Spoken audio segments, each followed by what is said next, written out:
Thanks very much, President. I wholeheartedly welcome the EU's unprecedented provision of immediate protection for Ukrainian refugees fleeing this devastating war.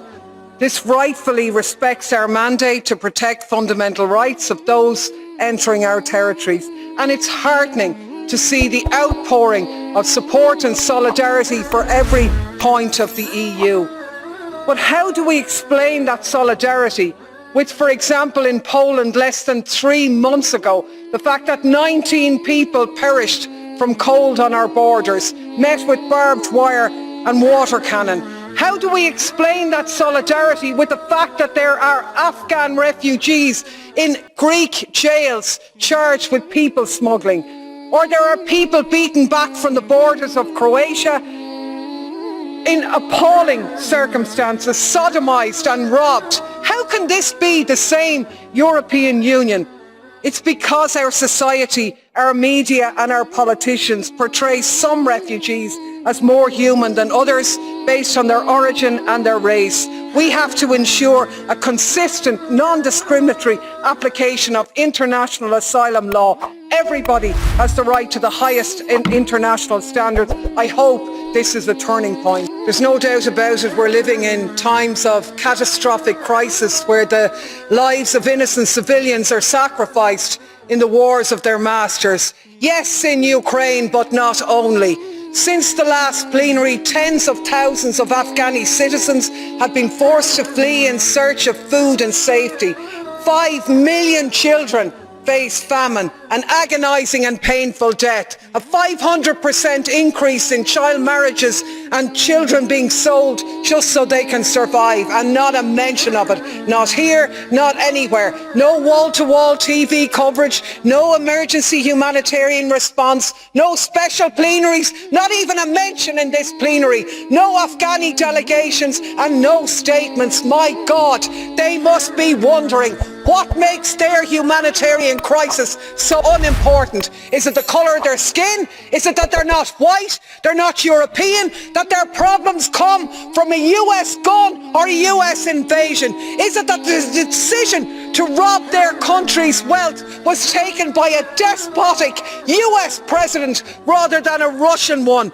Because, my God, all wars are evil and all victims deserve support, and until we get on that page, we have no credibility whatsoever. My God, they must be wondering what makes their humanitarian crisis so unimportant. Does the White House support the Ukrainian people's right to resist the occupation and essentially through any means necessary? Well, we certainly support the rights of the Ukrainian people to fight back. I would note that we have seen many Ukrainians, many members of the Ukrainian military, and certainly President Zelensky and leadership fight bravely, courageously over the course of the last 12 days.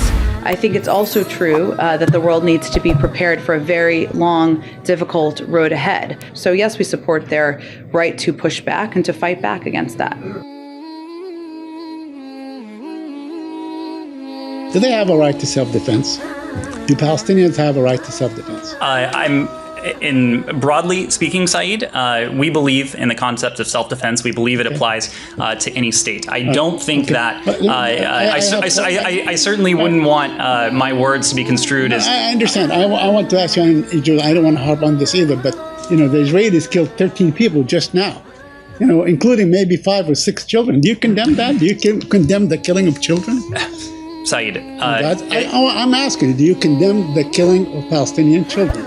Obviously, and these reports are just emerging, and I understand, I was just speaking to the team, I understand we don't have independent confirmation of facts on the ground yet, so I'm very hesitant to get into reports that are just emerging. Obviously, the deaths of civilians, be they Israeli or Palestinians, are something we would take very seriously. In your response to Saeed's earlier question about whether the Palestinians have a right to self-defense, your answer, you're going to know as soon as I read what your answer was, that there's a big problem with it. You said, well, not a problem, it just doesn't answer the question. We believe that it, meaning the right to self-defense, applies to any state.